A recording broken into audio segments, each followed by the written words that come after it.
I was a boy who grew up in the 90s. Pokemon Red version was one of the many things that consumed my time. I would play for hours, trying to catch them all, let alone keeping them from dying, fainting. Anyway, I grew up with a pretty loud family, so I would often seclude myself in my parents' bedroom closet with my Game Boy. So one summer day when I was playing through Lavender Town, you know that town about halfway through the game where all the really creepy stuff seems to happen? Yeah, that's the one. I was roaming through the tower as one does to progress the game, fighting channelers left and right, trying to find new Pokemon for the catching.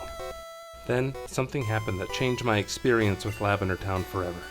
Keep in mind that I've already been through the game several times at this point. It's good to be a kid, right?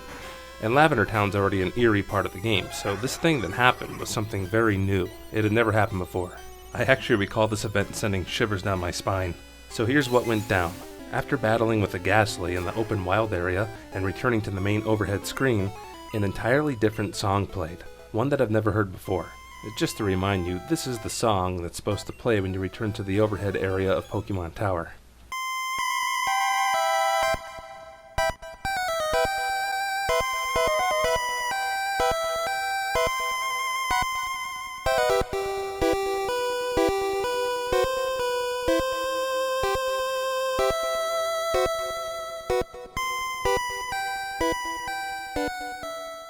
That's the regular song that plays there. But the other song that played in place of this one, the one that I've never heard before, it was entirely different.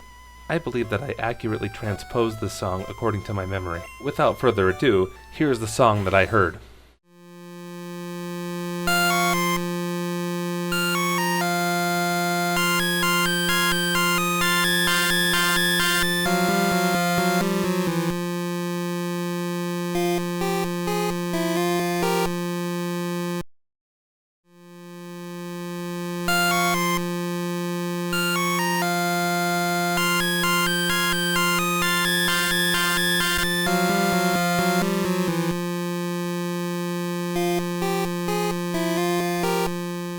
That's pretty much how it went down.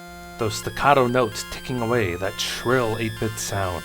So I started moving my little character around, waiting for the next fight. Slightly curious, I wanted to see if the song could play again, so I was trolling around for fights, and to my dismay, it never showed up again. To jump ahead quite a bit, I had just finished college and was hanging out at my parents' house for one last summer. I was exploring their garage and was reunited with my Game Boy. The first thing that popped into my head was that out-of-place tune in Lavender Town. I jumped on my old save files, went to Lavender Town, messed around for a bit. Yeah, it never showed up again. I think it's safe to say that I got ghosted by that tune. So I posed this scenario before online. I explained everything that happened. Some people suggested that certain programmers in the game collaborated the prank with the director, or possibly the composer. Some people suggest that it was simply a glitch. I think this being a glitch is a little far-fetched considering the song did have a structure to it. In my opinion, the song wasn't random. But if you stick a bunch of birds in a room with a bunch of typewriters, you could accidentally get a novel at some point, right? I even wrote to Nintendo of America one time about this event.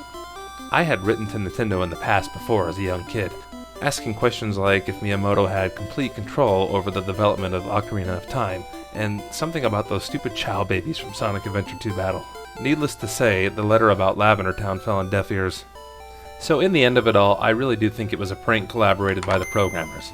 They probably programmed the random number generator that would allow the song to play 1 out of maybe 100 million times.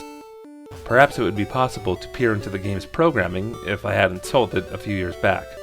I'm curious to know what you think it was. Please don't hesitate to share your thoughts on this.